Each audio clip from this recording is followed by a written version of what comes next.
With the Gita, it's very much about this idea. Well, we have karma yoga, do the work and don't get attached to the result. I think that's the biggest lesson. And it's such a wonderful thing to infuse, not just in our teaching, but in our lives, especially as yoga teachers. There's a lot of things that you're going to do that are going to bomb, and there's things they're going to do, they're going to be great. Don't get attached, just do the work and stay on your path and follow your heart and do all of that good stuff.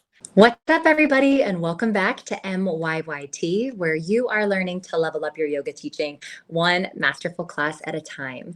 I am coming to you from my gorgeous room in Tulum.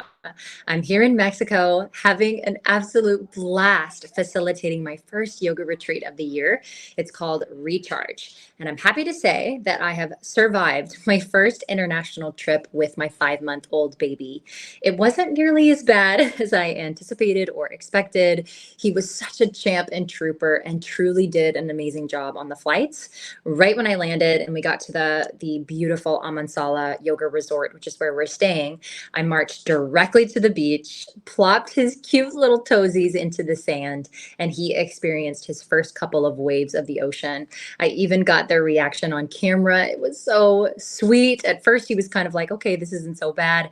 A second bigger wave came by and it definitely startled him. So he was happy at first and then sad. And I'm bumming because my husband, Colin, was meant to come on this retreat. We even had his ticket and everything, but something came up in work, and so he wasn't able to join us after all. So I do, in some ways, feel like he's missing all of these firsts. The first big trip, the first flight, first international travel, first time in the ocean, in the sand. But I am also so very grateful that this is my life. This is my work. I kept saying to some of the retreat members, I'm like, pinch me. Is this really what I'm doing? I can't believe that I am in this position where my job is to create sacred spaces and plan healing events like this where people can come and look forward to it for months. And I'm just, as much as I'm sad that my husband can't be here, on the other side, I'm very, very grateful that this is my purpose and this is my life and this is where everything has brought me to. The people that have come on this particular retreat did so because this retreat is all about recharge. And all of the women, it just so happens to be only women this retreat, all of the women basically expressed the first night that they feel like they've been running too fast, too hard for too long. And that if their energy was a tank, like a cell phone battery or a gas tank, that they've been running on E for what feels like forever. And so this messaging really attracted the type of person that needed to feel like a retreat would recharge them. And it did. The retreats always pull together the most perfect group of people who have the same kind of intention in common, who are coming for the same reason. And because of that, they all have this sort of shared experience. They're going through kind of the same things, which makes them really fast friends.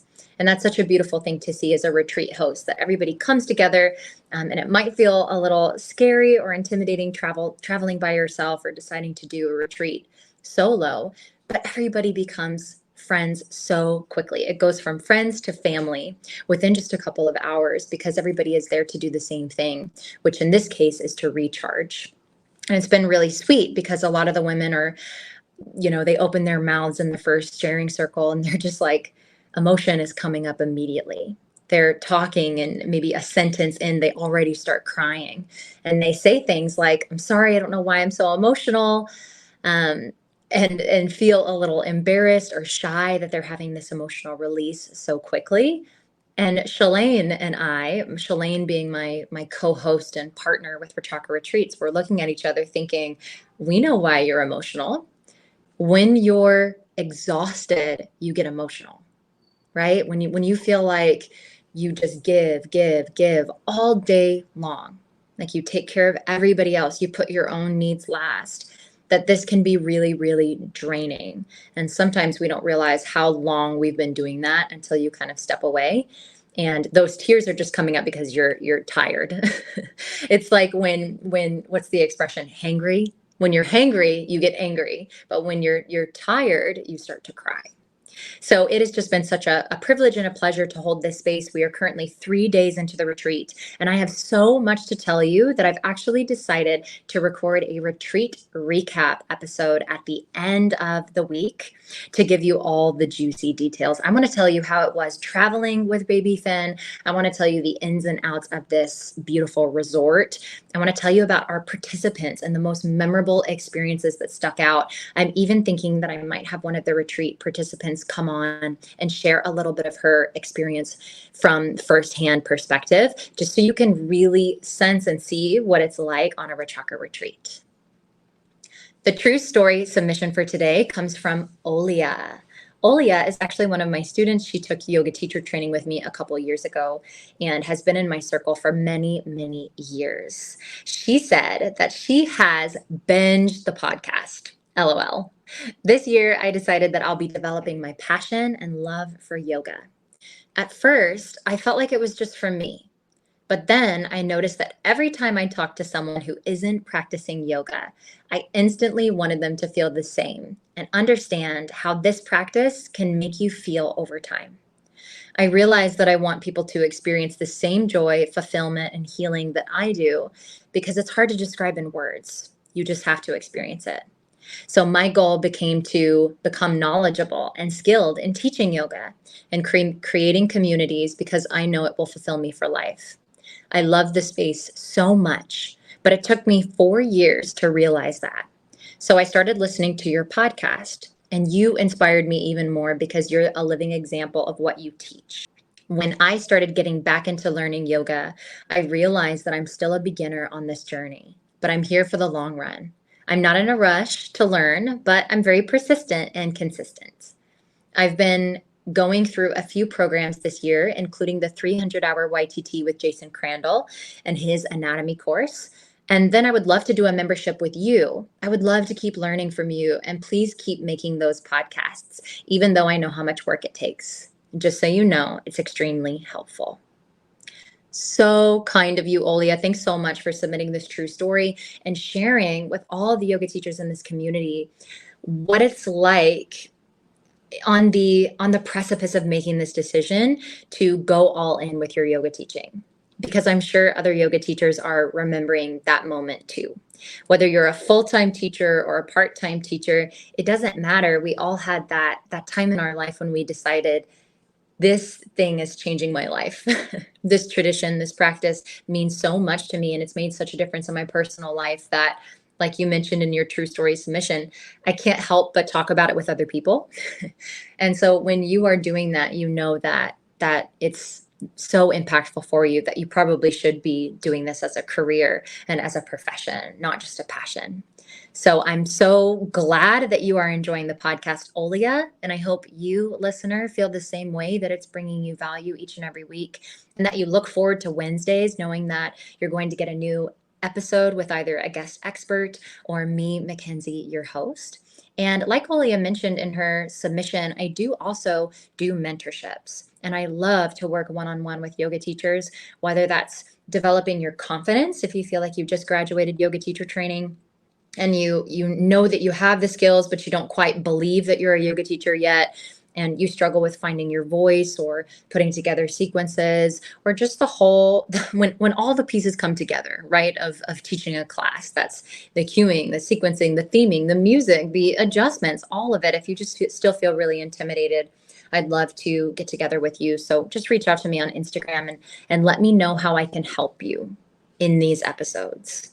That's why I created the podcast, because I wanted more connection and conversations with yoga teachers who want to be the best version that they can be and who feel like they need support along the way. I want to be your friend, your cheerleader, your coach, and your confidant in that. So don't be shy.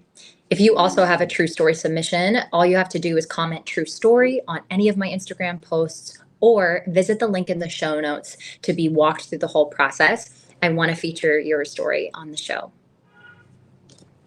This week, I had a conversation with Barbara Courtille about her book, Philosophy on the Mat.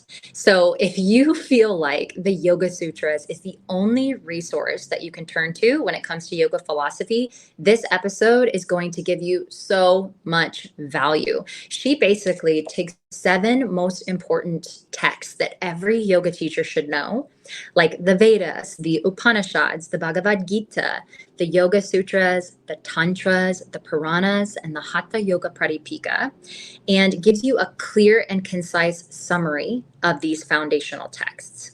We talk about practical teachings that are going to empower you to share yoga philosophy with your students. She gives you some guidance on how to seamlessly integrate yoga philosophy into your teachings, classes, workshops, trainings, and retreats.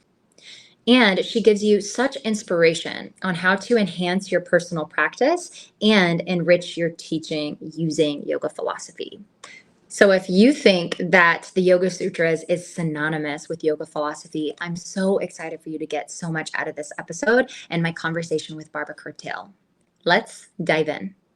Hey yogis, Mackenzie Fly here, mom, yogapreneur, teacher trainer, retreat leader, and your guide to master your yoga teaching. This podcast is your weekly dose of actionable wisdom and candid chats with industry experts.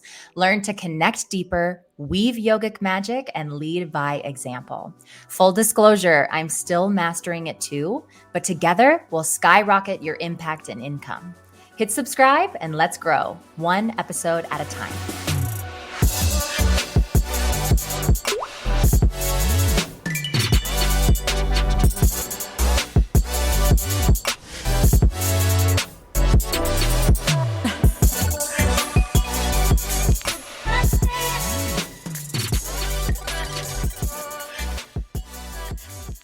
Born in Paris, France in 1967, Barbara Courtille is a yoga educator, author, and artist, currently residing in Camaragal in Sydney, Australia.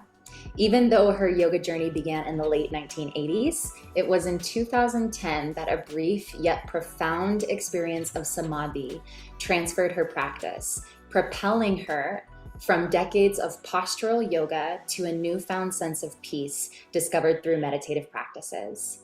Motivated by this transformative encounter, Barbara sought guidance in meditation, philosophy, and devotional practices, unearthing a deeper connection to the spiritual dimensions of yoga. Barbara continues to enhance her spiritual connection through dedicated study and practice. Exploring yoga philosophy informs the support she offers to aspiring yoga teachers, dedicating herself wholeheartedly with devotion and kindness. Thank you so much, Barbara, for being on the podcast. We're so excited to have you. Thanks for having me. Thanks for asking me. It's a pleasure to be here. Yeah, it says in your bio, and I think that that's the main reason why I reached out to you and knew that I just had to have you here for a conversation, because you are also a yoga teacher mentor and you educate on how to infuse yoga philosophy in your teaching, which can be a challenge for a lot of yoga teachers. So I know that everybody's going to get a lot out of this conversation. But where I would really like to begin is actually when you described your kind of samadhi experience. Can you walk us through what that was like, where you were in your life and what you felt, and then how it changed kind of everything to follow? Sure, it was a difficult time in my life. There was a lot going on, a relationship breakup and other issues that I had, and I was in turmoil in my mind, ruminating, which was a habit of mine. And meditation was never something that I was even remotely able to achieve. And for some reason, who knows, maybe years and years of practice, and then all of a sudden you have some kind of a breakthrough. And that's how it felt after a very intense yoga class, intense as in having to focus on detail in this particular class. When it came to Shavasana, all of a sudden I had this experience of complete release and freedom and liberation, and all the things that they talk about in the books, and you just go, oh yeah, whatever. But when you feel it, when you have that experience, it is like, yay, like it's real and it's so intense. And I've meditated every day of my life since that day. That's how powerful it was for me. It's not like the clouds parted, but it was like, okay, now I understand. that I can be free from this mind. Wow, that's amazing. And I think it seems like samadhi or those enlightened experiences at first start like that. They're just little tastes, but they're so profound and so life-changing that even just a couple of seconds of that can do what it did for you, which is change everything. Like once you've had that experience, you can't unknow it.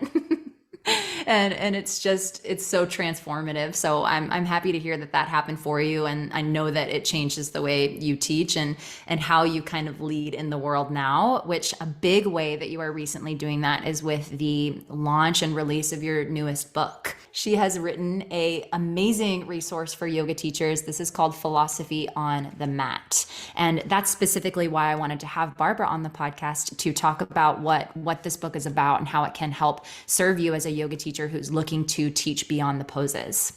So I wanted to read this little bit on the back because I felt like it just kind of summed up exactly what the book does and how it can help yoga teachers. So it says, this book delves into seminal texts, including the Vedas, the Upanishads, the Bhagavad Gita, the Yoga Sutras, the Tantras, the Puranas, and the Hatha Yoga Pradipika. These ancient wisdom sources are distilled to their core, rendering them accessible and practical for your teaching. Amen to you, sister. Thank goodness somebody did it.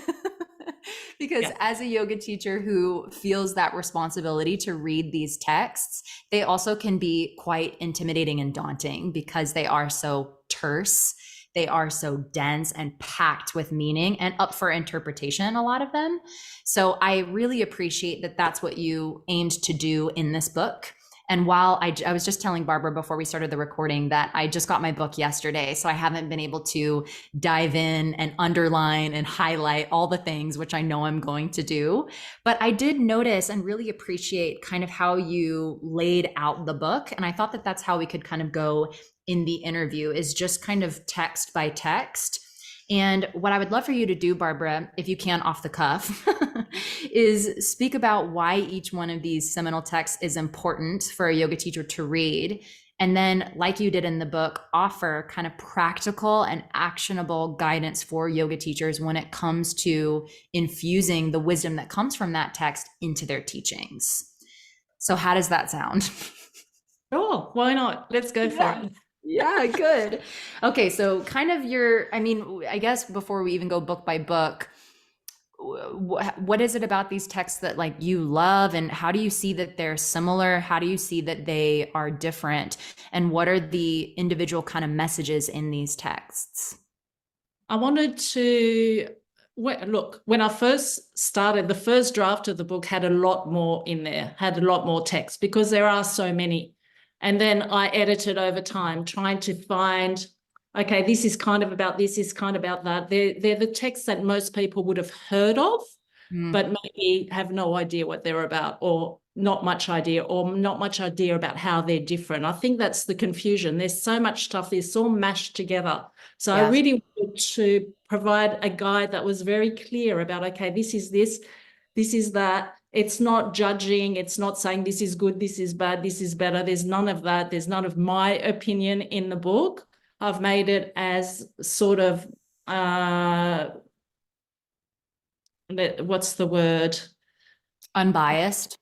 Yeah, there's no bias in it. It's completely, okay, this is, if you're that kind of teacher, then this might interest you, or that might interest you over here, or maybe all of it, or maybe none of it, or maybe this or that path. So it's, in a way, it's a way to start. My book doesn't go really deep because it's 300 pages and it covers 9 of the most, seminal texts in yoga, each of which would take thousands of pages. So I've tried to do a kind of a summary, but in that summary is what you kind of need to know as a teacher and what might or might not interest you. Yeah. So in terms of your question, I think why these books? Because they're the most important ones, sort of, like they're the ones that we've heard of. They're the ones that have marked a point in time in yoga history, or where there's been a shift, where something's changed. Excellent. And just in what I have read, I think it's maybe the overview or the first couple of pages, you kind of have just even like two sentences about what makes each book itself and kind of the main like heartbeat of that text. And to just see it put in that simple, like succinct version is so helpful. So I already feel like I've gained a lot from it, because when something is becoming itself, especially I feel like when it comes to the origins of yoga and the roots of yoga, like you wrote about, when it's becoming itself, there was also this period where like yoga, I feel like was trying to figure out what it was. And then there's so many different ways to kind of arrive at the same destination. And this text might use this word in this way, but then it appears in this text and it means kind of something different. And so for somebody who's kind of like diving into some of these topics, I do feel like it can get very confusing. And so as a yoga teacher, to have a resource that says, this is this, and it talks about this, and this is how it's different from this is really, really useful. So well done even already on that. The first kind of text that you go over is the Vedas, and you offer really valuable insights of how yoga teachers can, yoga teacher tips on how they can kind of teach about the Vedas in their teaching. So can you kind of expound on that vast text right there and what we can do with it? Sure. So a lot of the Vedas is not really about teaching for us to teach, because a lot of it is written for Vedic priests. But it's interesting to know that there's 4 different books, and out of those 4, there's probably only one maybe where you might get some rituals. It's mostly about rituals and hymns. So those of you that like to chant, that's a good way to go back to the original. You know, the Vedas are the oldest kind of texts that we have, written texts that we have. So it's nice to know that history, and also to know that a lot of it is not, it's not for a householder text. A lot of it is very technical. If you go to India, you will see the priests doing all those rituals. The families come along and they give them the money to do all the blessings and all the, there's so many traditions, and so much of that is done by the priests, and they've been studying this stuff all their life, so it's for people like that. It's not for you and I, but it's interesting to know, because when you do go to India and you see that stuff, it's like, oh, okay, there's the Vedic stuff, that's that 5,000-year-old tradition, and it's still there. Absolutely. Yeah. And I think to have like a Cliff Notes version of something like that, and to know that it's also not for you and that it might not be necessarily like applicable for you as a yoga teacher in the modern world, but that you can pay homage and pay respect to how it started and how it's evolved, is kind of the missing piece sometimes for yoga teachers. Would you agree, of like how it's kind of changed through time? Yeah, absolutely. And I think what's nice about the Vedas is the rituals. I think rituals are really important. It's something that we don't have a lot of in the Western world. And it's something that as a yoga teacher is really nice to introduce, especially if you're doing retreats in particular, because I think retreats really lend themselves to that kind of really special tradition. People go on a retreat, they want something more than just what they're getting when they go to a yoga class or whatever. You need to give them that extra, depending on where your retreat is, and if you can get some Vedic practitioners to come in, or if you can go to a temple, if you're in Bali or India or somewhere like that, it's really nice to give them that knowledge, that history, and it makes everything just so special, because they come back home and they've had an experience. That's a great point. And I think we could maybe dive into that a little deeper, that if you were to say maybe the Cliff Notes wisdom to get from the Vedas is maybe just the importance of ritual. And if you were to infuse that in your modern day teaching, talk about how elevating any experience, like anything, can become a ritual, and anything is kind of a yoga practice as long as you're doing it in a special way. So would you say that that's kind of one of your teaching tips that you give to teachers on the importance of rituals, or how you can elevate an experience just from being something mundane to something extra special by the energy and attention that you bring to it? Sure. I mean, I think that's why we love yoga shalas, or spaces that are for yoga and nothing else, because we have, you might have an altar, you might have a candle. It doesn't have to be anything elaborate, but that you've entered a special place because yoga is special, Yeah, awesome. Okay, well, if that's the Vedas, is there anything else that you want to kind of include under that? I'm like, if we do a crash course of your book, I feel like we got to like truck through, but there's so much good stuff to talk about. Is there anything that you'd like to add on to that before we go into your next category that you talk about in the book? No, but I'll just mention that on my YouTube channel, I just did a little 4-minute video on the Vedas, which just goes through each book and just explains how they're all different and what they apply to. So your viewers might want to maybe just have a jump on YouTube. It's 4 minutes, like it's not a lot. But if you don't know much about the Vedas, you've heard about them, maybe you know about Vedic astrology or Vedic this, Vedic that, it's nice to just have a better idea of what sits where, in case that any of those are of special interest to you. Maybe some people are into astrology. I love astrology. So there's, that comes from the Vedas, and there's all sorts of stuff in there. Good. Yes, absolutely. I'll link that in the show notes. I do like astrology, but I feel like astrology is tricky because the stars are always moving. Or I guess, are we the ones that's moving and the stars are staying put? But I feel like it's hard to kind of keep up with astrology because of that. But 100%, I'll share that resource with everybody, and I'm sure people will get a lot from that. So next up in your book, it's the Upanishads, right? What would you feel like is the main insight from that, and how can teachers apply that wisdom into their teaching? The Upanishads are a part of the Vedas. They're the end part. So they came much later. So they're written in a much more easy to read. Well, they've been interpreted in a quite, they're easy to read. And what I like about the Upanishads is that tradition of teacher, student. The student comes to the teacher with a question, and the teacher answers that question. So all the Upanishads are different. There's a different question that comes along, and the guru explains that in a very beautiful and poetic way. So if you like that kind of storytelling infused with this beautiful language, then I'll think the Upanishads are really nice, and they're things that you could easily teach in that sense. Some more than others. There's 12 principal Upanishads that are I suppose the most popular, the more easy to get into, which I write about in my book and explain what each one is. So you could sort of like go, oh yeah, that's an interesting idea. I like that story, for example, and then you might dig into it. So I've got some meditations in my book that are taken from the stories of the Upanishads, for example, so I think they're a really good resource. Oh, nice. So correct me if I'm wrong. Is the Bhagavad Gita one of the stories from the Upanishads? No. Or it's from Rig Veda? But it's from that same. Okay, so the Bhagavad Gita is from the Mahabharata. Mahabharata.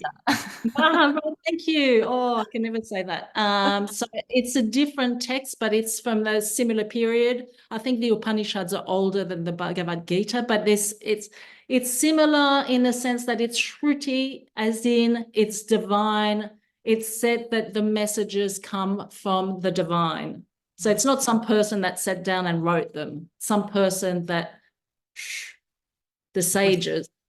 Yeah, received it as a download, and then we're the scribes, I guess, of this like epic insight received. Very, very cool. So off the top of your head, I mean, is there one in particular that really stands out to you as your favorite in terms of a story? The Katha Upanishad, I think, is the one about the young boy who meets with the god of death. And in this story, Nachakita, I think is his name. Oh, I've had a brain fart. Nachakita. He is a wise young boy, and he ends up meeting the god of death, Yama. And so that interaction is very interesting, and what he learns about that, because I think for me, I'm quite interested in death. Not in a morbid way, but I'm interested in death and reincarnation and all those. These are the things that I personally think about. So I personally like that Upanishads, but there's one for everyone. You know, they're all different. And I think if you just read the little summary of these, something gets your interest, then you can go deeper into the actual Upanishad and have a look. I love that. And I think story is such, of course, it's such a classic way for people to understand some of these more heavenly ideas in a very earthly package. And with, I mean, the power of storytelling again and again has proven to be very effective when it comes to helping people understand these big concepts, but also seeing themselves in the story between like the archetypes that are being told in storytelling. So would you say out of some of these seminal texts that the Upanishads is most of the mythology or most of the storytelling, or are there others that have that element as well? I would call it mythology because it's very much about the guru-student relationship. Okay. So it's different to the Puranas. The Puranas are mythology, stories, you know. So no, I wouldn't call it mythology. I think they're a good resource in terms of that question answer. Good. Okay, good. Well, amazing distinction, which I feel like kind of goes into maybe Bhagavad Gita, which is next in the book, right? Because there's definitely that dynamic of Arjuna and Krishna and him asking questions to him. So is that kind of threaded through, or how is this text important and how is it different from the others? It really resonates from the Upanishads, the Bhagavad Gita. All those ideas from the Upanishads come into the Bhagavad Gita. But of course, the Bhagavad Gita is part of a huge epic story. And in India, everybody knows that story and everybody knows about. So it's iconic. And I think most yoga teachers have got at least some ideas, I hope, of the Bhagavad Gita because it's such an important text. But I suppose what's important about it is that for me, what I like about the Gita is it gives you options.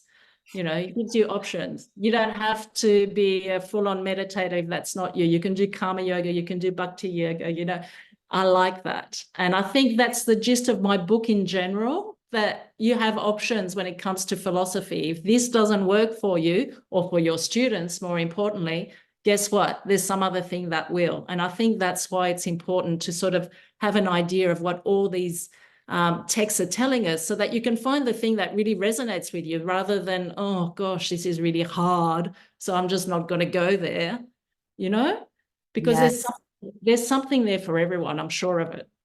Yes. And I think initially to teachers, because it would be much easier, right, if it was a one size fits all thing for us as the teachers. And that maybe when we're first kind of learning all of these texts or learning the vastness of yoga, it could seem really overwhelming that there's so many routes to the same destination. But at the same time, I think that it in some ways makes it really like prescription and really medicinal to, if you just think like, okay, what is this person bringing to the table? What's their natural inclinations? What's their propensities? What's their disposition? And if you're willing to look at it through that lens, but also at the same time having spent time understanding that there are these different ways that yogis can do it, like we were mentioning, like your bhakti yoga, so on and so forth, then you can make it a lot more unique and individualized, personalized, which is really cool. Yeah, totally. Yeah. So what other ways does the Bhagavad Gita offer as far as like teaching tips that teachers can infuse in their classes? With the Gita, it's very much about this idea. Well, we have karma yoga, do the work and don't get attached to the result. I think that's the biggest lesson. And it's such a wonderful thing to infuse, not just in our teaching, but in our lives, you know, especially as yoga teachers. There's a lot of things that you're going to do that are going to bomb, and there's things they're going to do, they're going to be great. Don't get attached, just do the work and stay on your path and follow your heart and do all of that good stuff. And that will set you free, in fact. That will set you free.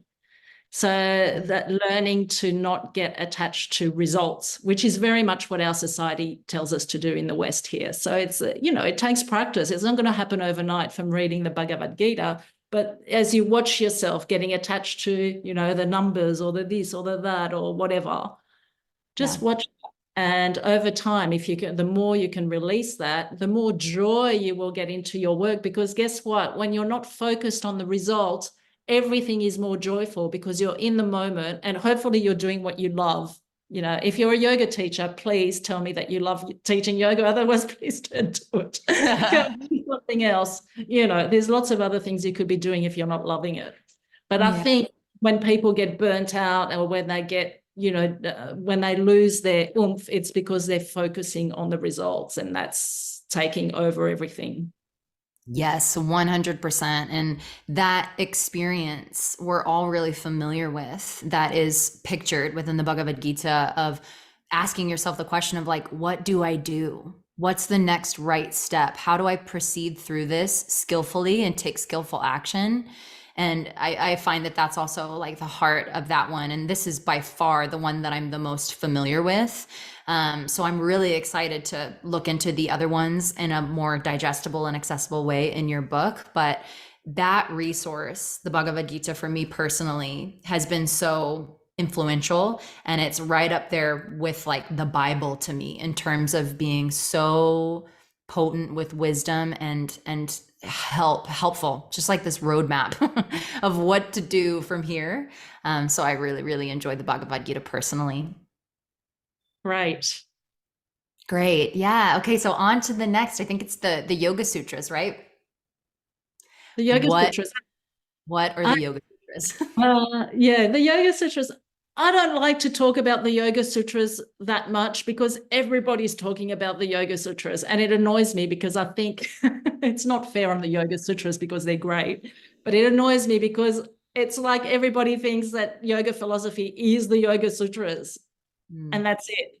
And I think a lot of it's to do with yoga teacher trainings, because that's usually the text that you're given for philosophy, and you're given this book, 196 sutras, which, like, who's going to read that? Like, it's not like they're, even if, anyway, everybody knows about the 8 limbs of yoga, hopefully, if they're a yoga teacher. That's a small part of the Yoga Sutras. It's good. It's a great roadmap. Overall, the Yoga Sutras are about meditation. So if you're the kind of person that wants to still your mind, still the fluctuations of the mind so that you can get into samadhi and kaivalya, then the Yoga Sutras is your text. Yeah, because I think even Patanjali was like a jnana yogi, like was all about the intellectual, the knowledge side of it. So it is very using your mind to conquer the mind kind of thing, which is the hardest path, it seems like. Because especially if the faculty of the mind is kind of broken, it can, not broken, but you know what I mean? Like if you have a lot of obstacles, then it just can be challenging. Yeah, I think jnana yoga, I think in the Bhagavad Gita, Krishna says that jnana yoga is probably the hardest path, or the most challenging for most people. But if you're that way inclined, this is the thing. You got to know yourself. This is what yoga teaches us. Know your nature, know yourself. And if you're that kind of person, then it's perfect for you. So, for the next person, service is what, for some people, being of service comes really naturally and it's not difficult. For other people, they're like, oh, no, that's not me. So it's just about knowing yourself. I think stilling the mind is a big ask for most people. Yes. But if you're that way inclined, go for it. And it seems like some of these other paths have that as a byproduct. So it's kind of interesting that my teacher kind of described it as like, especially with Hatha yoga, the yoga of breath and posture, that it's kind of the back door for most people. Whereas like if you try to say like, sit down and still the mind, that's like trying to come in the really daunting front door that can be challenging, and maybe it's locked. But going through the Hatha yoga is like the side door, the back door. So it's almost like a sneak entry that still kind of leads into the same destination of stilling the mind, and that it's a lot more accessible for most people. But you're completely right that it depends again on your natural inclination and who you are, what you're bringing to the table. And I hear what you're saying, that it seems like the Yoga Sutras have become synonymous for yoga philosophy just because of the way most yoga teacher trainings are set up. So that's why I find your resource in this book is going to be so impactful for so many yoga teachers, because there is so much more to dive into, like the other text that we're talking about. So very cool. If the Yoga Sutras is mostly about meditation, then your next endeavor to explore is the Tantras. What is the Tantras main message, and how can teachers use that?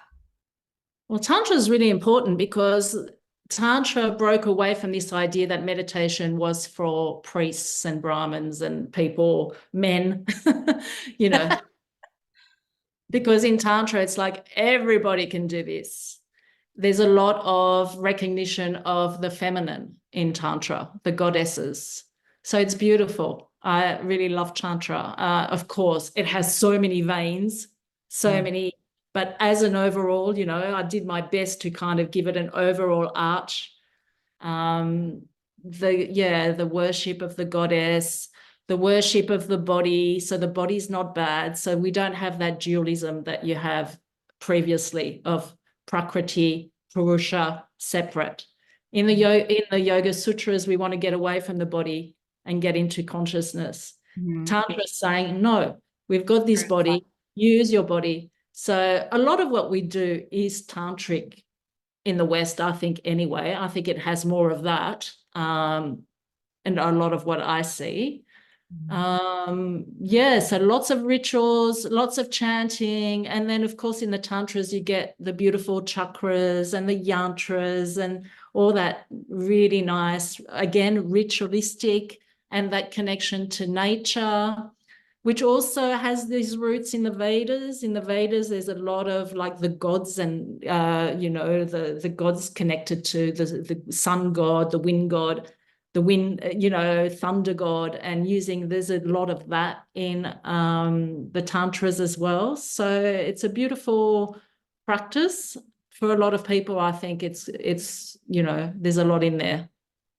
I love how you kind of helped us all understand that, especially in the West, that we all are a lot more Tantra yoga teachers, especially if we're using yoga poses and asana, because it's so true. However, I had this conversation with another podcast guest a couple of weeks ago. Her name is Shayna Hiller, on how we might not necessarily tell people or promote or market ourselves as Tantra yoga teachers because of the misconception with the word Tantra, and how most people, when they hear the word Tantra, think of it as like some sexual weird thing, and all they think of is like the Kama Sutra.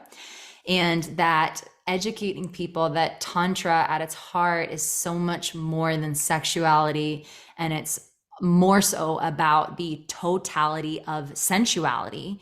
And that I feel like from my teachers and my training, something that was really instilled and drilled was that the postures in this practice gives you this playground to feel, and that we're learning in the yoga poses how to feel again, because so much of our society, because of the pitfalls and the places where sensuality was abused and it became sexuality, now like we're so cut off from feeling.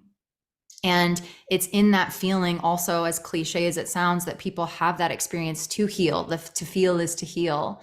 And that's kind of the doorway to liberation, according to the philosophy of Tantra, is that, like you said, you have to use your body, you have to feel, you have to reconnect to all of that and realize how pulled you are by the senses, the feelings, how we're always like running towards our pleasures and running away from our pain. And that when you're in a yoga pose, you get to feel that. Literally, like being in a lunge makes you feel like, okay, I like this. You stay for a couple breaths, then you start to feel the intensity of the shape. You're like, I no longer like this. I want to get out of this pose. And so it's in like the practicing of the poses that you kind of get to feel this yo-yo of sensation. And so, yeah, I'd be curious to hear kind of what you think on Tantra and just more of the philosophy, and maybe how you write in your book about using like the chakras or all those other things, of how you can actionably apply that into your teaching. Yeah, there's a lot in the Tantras that you can use for your teaching for sure, which is great. And I think, yeah, like you were saying, I think the Tantras are really pertinent to our time. Whatever it is that we're going through in humanity, I think that tradition really works for all the reasons that you've pointed out, especially as we become more and more as technology takes over more and more, there's going to have to be that other side, nature, the feminine, all of that, the energy body. So there's a lot about the energy body in the Tantras, which I personally have always taught on that level. I don't really teach on the physical level so much. I teach on the energy body. That's always been my thing.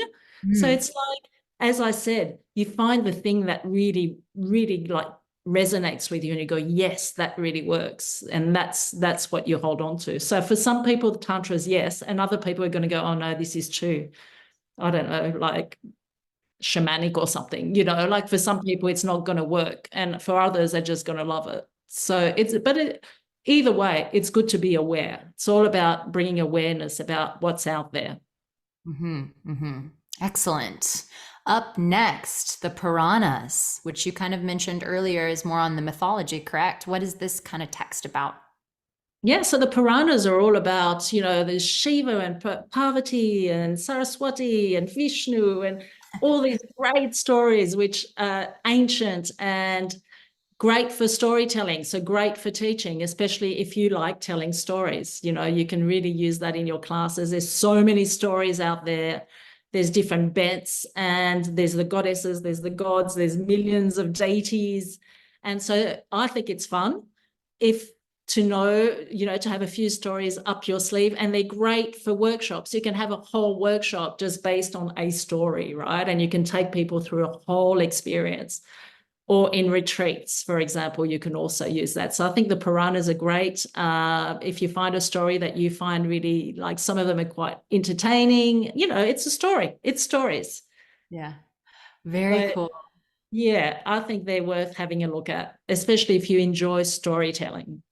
Yeah, amazing. Well, let's kind of talk about how to tell a story effectively, because in your retreat or in your class, it can be challenging to maintain the rhythmicity of the class and cueing the postures, if that's part of it, while also telling a story. So do you have any helpful methods that teachers can use to do both? Teaching a very powerful postural class, keeping rhythm and keeping the class flowing, while also telling a story, so that they don't feel like two separate things, that it feels like one woven tapestry. Yeah, I think you need to focus maybe on one or two aspects of the story. So you might introduce a story very briefly, but focus on one aspect of that story. Then when you're teaching your asana class, if it's an asana class, especially if it's a flow, you want to talk more than, teachers already talk way too much. Say it again. Yeah. So you don't want to be talking while people are trying to do this, that, and the other. But when they're in a restful, hopefully you have some rest, I hope, in your classes. Hopefully there's those moments where you give people time to actually absorb. And that's when you might just bring that idea in again. So it's a really creative way. This really suits the creative souls amongst the yoga teachers, people that really want to do something different, and they want to add some creativity, and then get their students to actually learn something and go home and have something to think about and remember. Yeah. Yes. And I found that it's kind of, I did a workshop one time on how to turn kind of your students. And I actually noticed one of your Instagram posts was kind of about the same thing, of how to sustain your long-term students, like keep them engaged and keep them excited if they've been coming to your classes for a while. So I did a workshop once on the art of kind of weaving themes or storytelling, and how it's that thing that often turns your students into walking billboards, quote unquote, for you, in the sense that they'll be like, oh, I took this really awesome class from this teacher and they told this story and it had this meaning, and I had to share it with all of my friends because it just resonated with me so much. And so it's definitely a difficult skill sometimes to start, unless you're naturally good at storytelling, but it's really, really powerful. And I find it, I have a love for it, but it makes sense because I'm a creative, like you said. I went to school for musical theater, so really enjoy storytelling myself. Yeah, exactly. Excellent. Awesome. Yeah. Okay, so then the Hatha Yoga Pradipika, speaking of asanas and postures, isn't this kind of like the main drawing of the line in the sand? Yeah, so it comes from the Tantra. Well, Tantra comes from the Hatha. It's that same kind of tradition because it's about the body all of a sudden. But we must remember that the Hatha Yoga Pradipika leads us to Samadhi. So there's 4 chapters. We have asana, pranayama. Then we have the mudras and bandhas, also very physical, Mhm. and then Samadhi. So it does take us in that direction. I like that there's a lot about pranayama more than any other place. And I think pranayama is really important for a lot of people. Once you find pranayama, then you find your energy. And there's a lot of work with the chakras also in that tradition. So again, yeah, I think it's really powerful, but it's a strange text. Like seriously, if you read, it's not the kind of text that you're going to go like, it's interesting, the stuff that they used to do, a lot of the kriyas, the cleansing techniques. Some people love that stuff. It's not my cup of tea, but who's to say if you want to go down that path? Can you name? I kind of warn against particular kriyas that are not really safe. Mhm. Yes, or maybe a little outdated. Like there's better kind of more modern ways to get the same results. Can you name one? I think I'm thinking of one that's like, this isn't just like kind of flossing, like putting cloth like up your mouth and out your nose and kind of flossing through things Yeah. like that. Is that what you mean? Yeah, and getting your tongue down your throat and all these kinds of stuff. We're Yes. cutting the tongue underneath so that it gets longer and all that. I mean, I find that icky, but who knows? Some people might. It's interesting. It's interesting. But I guess you got to take it you got to put it in context, realizing that, it's an old text. Amazing. Okay, so They all are, but that one in particular seems to be a little bit difficult. I'm excited to kind of look at it now through that lens because I think initially, and maybe when you first start teaching yoga and you're going through a yoga teacher training and they assign all these readings, that mandatory readings, a lot of it at first glance does just seem weird anyway. It all Yes. seems weird to start. So I'm excited to look back and kind of see some of those kriyas that you're talking about. But what's coming through for me, Barbara, and what I feel like you've done such a great job is the response, expressing how there's a responsibility for yoga teachers to know these important texts, maybe not super in depth, but to at least know how one is like the other, how they're different, and how it comes together to create the many different paths that people can take to find yoga. Would you say, I think you even said maybe like that was what was your aim in writing it, but what do you feel like yoga teachers will get out of reading your book? Yeah, no, that's exactly right. You've put it beautifully. It's the book that I wish I had.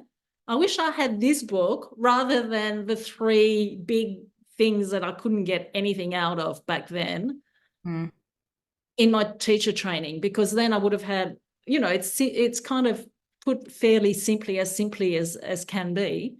And then I would have had a much better idea of, if I did want to go into the Yoga Sutras, for example, then I would have at least had a base of why Right. that text as opposed to that text.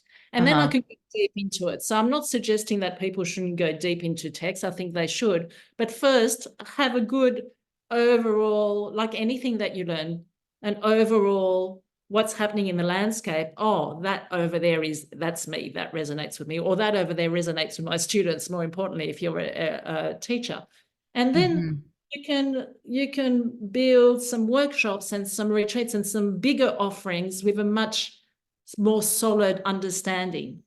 And then you're going to have the lineage teacher. So if you're a lineage teacher, you're going to come with one particular text, might be the Bhagavad Gita. And it's great to have a lineage, but the problem is then it can be a little bit narrow in terms of that's the truth. My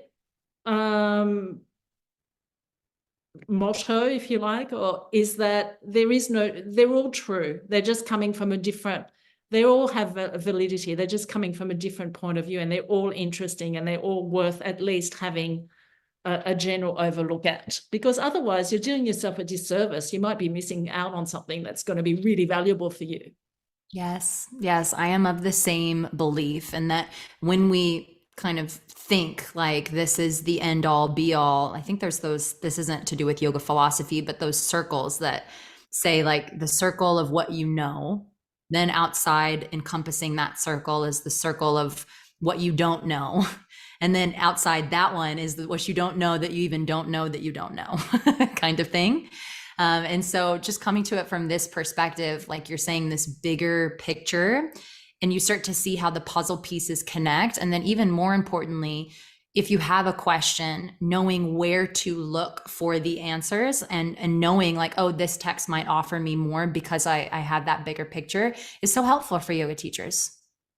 Yeah. And the other thing, I suppose, the big thing that I had when I wrote this book was like, I don't want it to be all theory. There's lots of practices in here. There's lots of meditations, there's lots of rituals, there's lots of chanting, because I want people to use it, and teach from it if they're not, especially if you're not quite sure. So I've got lots of it's really written for teachers.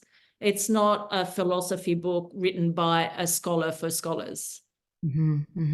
Which we don't have enough of, which is ironic. And so I really do feel like you're bridging the gap or offering something that is so needed. It's like we didn't know what I was just saying. We didn't know how much we needed it. And now hopefully when people hear this podcast, they're going to be like, this is exactly what I need. So I'm so excited to share it with my audience. Can you tell people how to get their hands on this book? Where should they go? Well, it's on Amazon, but if you go to my website's got everything on there. You can read reviews from other teachers. You can read the first chapter, download that for free so you get an idea of how I write and the style. If you're not sure if you want another book to your collection, just go to Amazon, Philosophy on the Mat. I'm trying to get this into the hands of yoga teacher trainers because I think it's going to be a really good resources for their students, as I said, rather than buying all these really dense books that they're probably never going to look at again because it's too overwhelming. You can just have one book, save yourself all that money, and have it presented in a way that's, I think, accessible. Yes.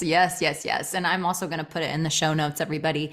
Quick little link for you there to get your hands on it. It's going to change everything for you. And she mentioned that you could download the first chapter. That's through your blog, right? Barbara, can you tell us a little bit about your blog? I feel like you do an amazing job of offering such value there. And it's a great way to get plugged into your community too. Yeah, I love my blog. So it comes out every weekend. There's a theme every week. It's usually yoga philosophy on how to teach yoga or to help yoga teachers in general. But you can also download the chapter on my website. It's all there. Or you can subscribe to my blog if you're interested in being part of that teacher community. Yeah. I have recently subscribed when I found you on Instagram. The first thing I did was message you, Barbara, and you can speak to this too.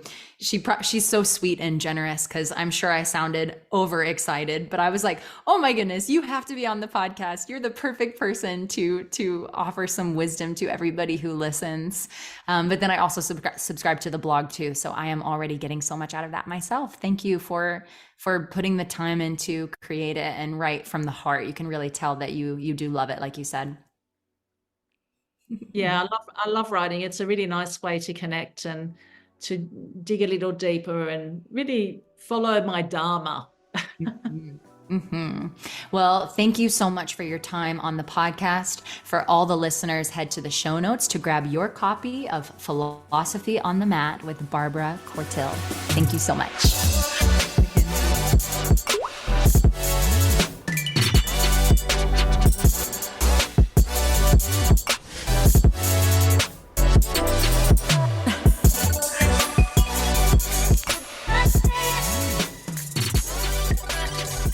Thanks for listening.